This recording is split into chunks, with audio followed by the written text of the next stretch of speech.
اجعل اللهم هذا البلد آمنا مطمئنا وسائر بلاد المسلمين.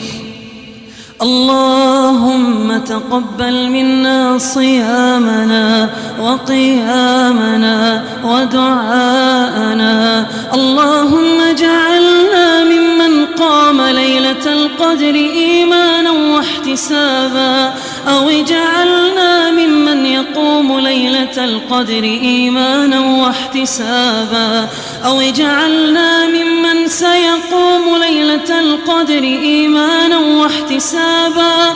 اللهم إنك عفو كريم تحب العفو فاعف عنا. اللهم إنك عفو كريم تحب العفو فاعف عنا. اللهم إنك